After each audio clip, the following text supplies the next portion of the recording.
Hello there, my name's Card, and today I just wanted to share with anyone who'll listen a way practically anyone at all can start making really decent money for themselves as an artist immediately, without necessarily having any prior experience or training, on your own, and with only a bare minimum of supplies and tools to get you started.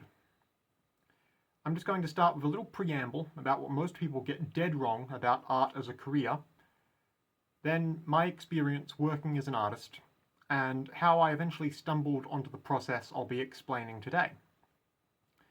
Then the meat and potatoes of this video will be me giving you an exact step-by-step guide as to how you can start making $1,000 a day, if not more, remarkably easily, as well as all the ways you can adapt and scale the method I'm going to explain to you. I've done all this, it works for me, I've taught this to real-life friends from all over the place, it works for them. If you listen closely to what I'm going to say in this video, it'll work for you too. Now, firstly, there's lots of people out there who do art seriously, and they aspire to make a career out of it. And the way they often go about this is they think that if they get really good at art, and they practice technique, and they get big on social media, and they do a few big pieces, they can sell those for mega mondo bucks and get rich that way. That is the completely wrong way to do it. Sorry, but that's just delusional. Very few people ever actually get big doing art. You won't get famous, and you won't get millionaires clambering to buy your stuff for heaps that way. And frankly, technical skill very rarely translates into financial success. So do not have that sort of mindset, if you're in it for the money at least. Now, for years and years, I've enjoyed doing all sorts of art as a hobby. Painting, drawing, sculpting, paper mache, sewing, all sorts of stuff.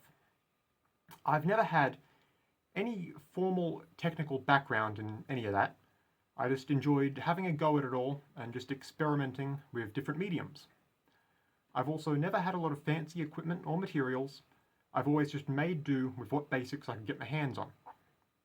And out of this approach, this mindset, these limitations, I was able to develop a method that works very well financially. And you can do this yourself. Just bear with me and follow these instructions. Let's say you want to start making $1,000 a day with artwork easily. You'll want about $20 for all the supplies you'll need up front. Take your $20 to an art supply store. I'm sure you'll have one near you if you're in an even modestly sized town, but if for some reason you can't find an art supply store nearby, I'm sure you know how to order stuff online. With your $20, here's what you get. First, you're going to want a few bottles of cheapo acrylic paint. Just like these.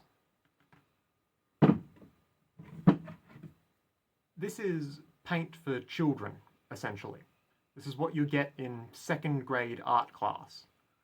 It's water soluble, it's non-toxic, it's nothing special, and it comes in a handful of colors.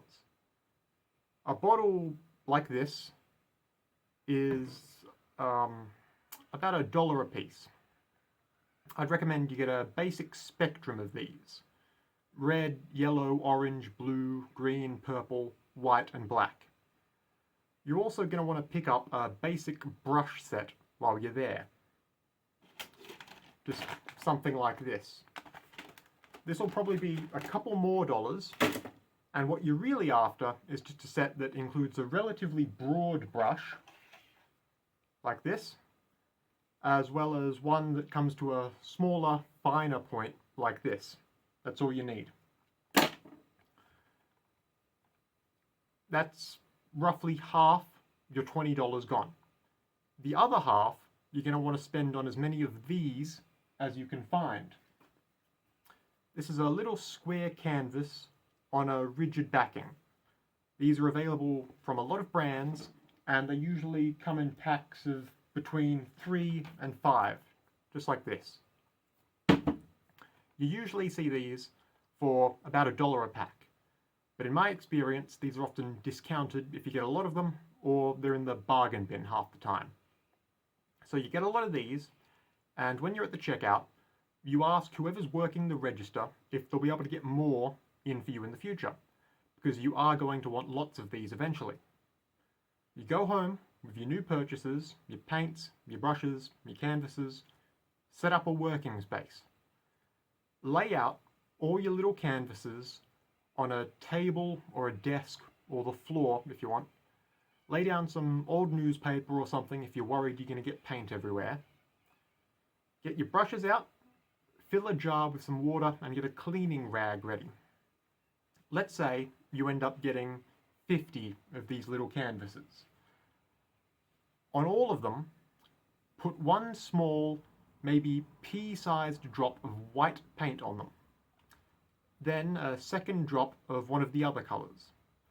Let's say you do 10 with a drop of red, 10 with a drop of blue, 10 with a drop of green, 10 with purple, 10 with orange. You use your big brush to mix the white and red together right on the canvas. That'll give you just enough to give the whole square a coat of pink, for instance. You do that with all the red and white ones. Now you've got 10 pink canvas squares. Rinse your brush off in the jar of water, wipe it dry on the rag, then you do the same with the white and blue. You've got 10 light blue canvases now. Repeat until you've covered all your tiny canvases in their respective colours. Now let them dry.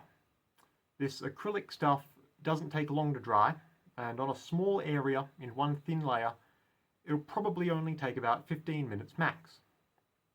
Once they're dry, you've got, say, 50 prepared canvases now. What I did when I was developing this process for myself, I would go on websites like Twitter or Tumblr, and I would find these piffy, often corny, one-liner jokes and phrases and slogans. I'd write out a big list of them, and you do not need any professional artistic skill to simply write these corny Tumblr quotes onto your canvases with the paint using your fine-tipped paintbrush. Go to Google Images right now, type in something like Tumblr funny inspirational post. That's the sort of thing you're looking for. It's all trite garbage, yeah, but it's exceedingly popular. People like that sort of stuff, and you need to be less cynical about what normal people like. Take some of those and paint the words onto your canvases. Use your own discretion choosing what colours to use here.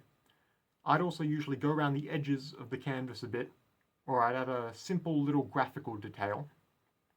Here's a montage of some of the first few of those I did when I was starting doing this years back now.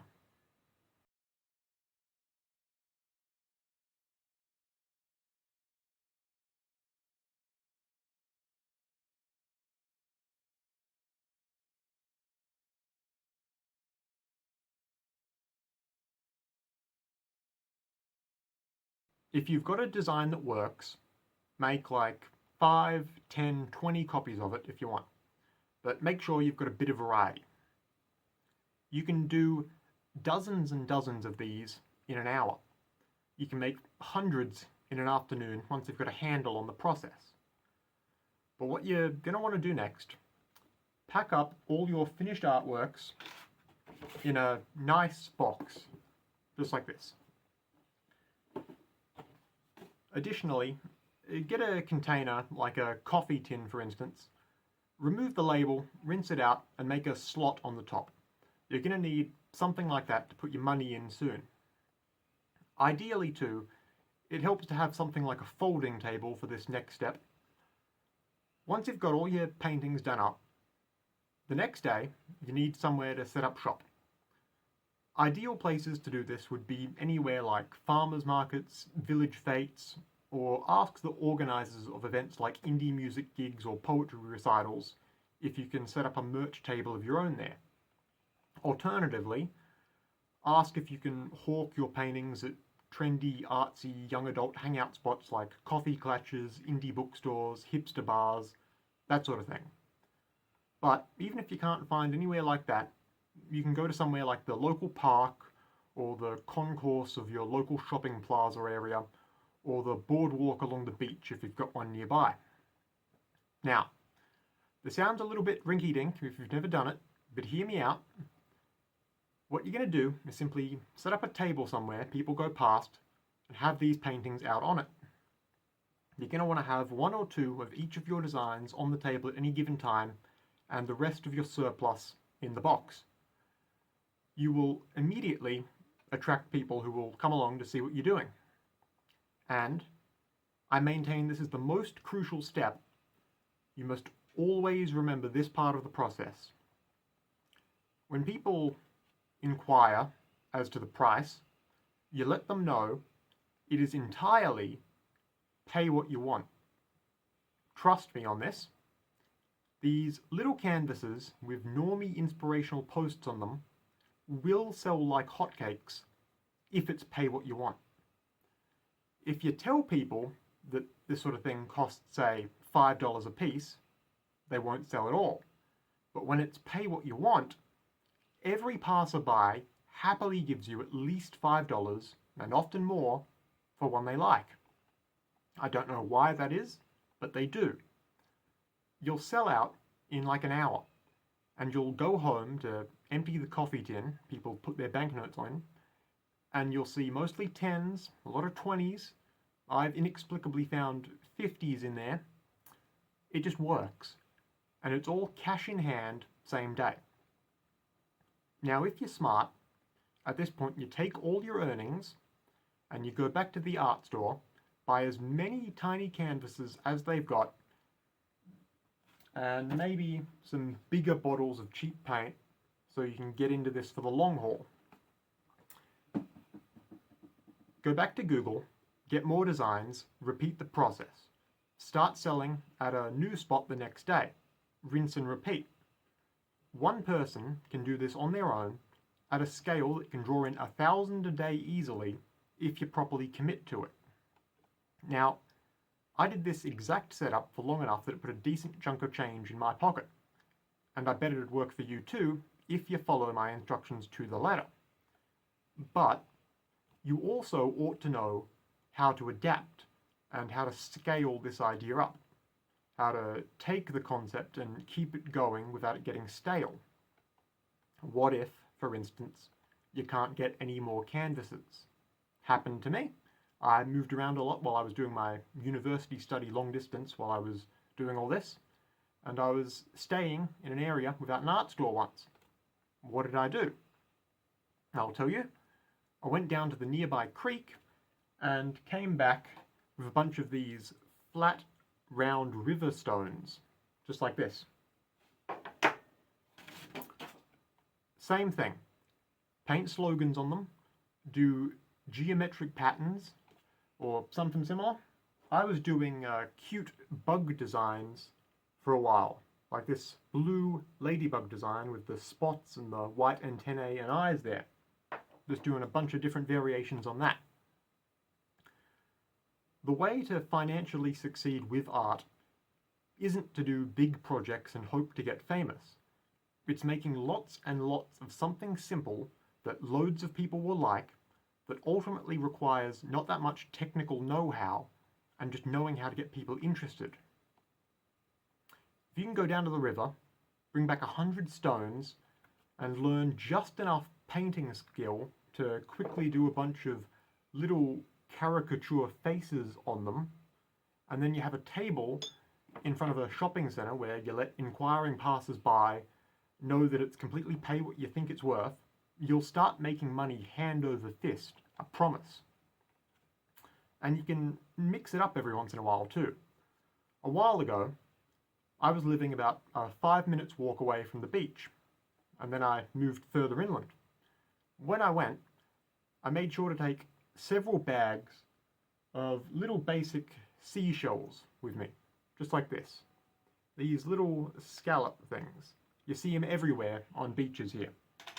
You scoop them up by the bucketful. Once you're then somewhere that shells aren't just lying around all over the place, people go nuts for these. I did a bunch of these with just a simple coat of paint over the top. And I set my table up in the park one afternoon. People loved them. They would come up to me, look at all the colours, take a handful each and slip me a 20. It's wild that it works, but it does. It's the easiest game in town. I'll tell you something else. This was February 2022, right after Russia most recently invaded Ukraine. And I did a local handicrafts market late February. I had a couple big tubs of shells, just like those, and I did them all up in a two-tone yellow and light blue, just like this. And I'm telling you, infinite money glitch that day. All because I painted some shells for an afternoon. People went nuts for the Ukraine shells. You get the basic idea. The road to financial success is paved with tiny knickknacks you can make tons of easily. That's the winning formula. Now, if you get a bit more ambitious, you can try taking on grander projects, or at least things that look grander, even if they're ultimately still quite easy to produce. For instance, here's something I was doing recently. I got a bunch of air drying clay like this on discount not too long ago. Had a thought about how I could monetize this. Here's what I came up with. You take this sort of sized package and you flatten out all the clay into about 20 even-sized clumps. Flatten all the clumps down into thin sheets by smacking them with a heavy book or using a rolling pin or something similar. Let those dry and you get little clay rectangles like this. Then put 2 drops of white acrylic and 1 drop of yellow on there, spread that all out over one side, and you get a sort of sandy beige colour. Then what you can do is Google dinosaur skeleton, mix up a little bit of brown paint, and using your fine-tipped brush, lightly paint in a simple dino silhouette. Just do some simple different designs. Looks pretty good for what it is, easy to do. You can make 20 of those with one $10 pack of clay. And if you show up at the cafe outside the Natural History Museum on a nice day with a whole box of them, people will insist on giving you $100 a piece for them. If you always just stay thinking of new ideas like that, you can even have a lot of creative fun doing it. Just keep an eye out for novel materials and ideas and you'll be golden.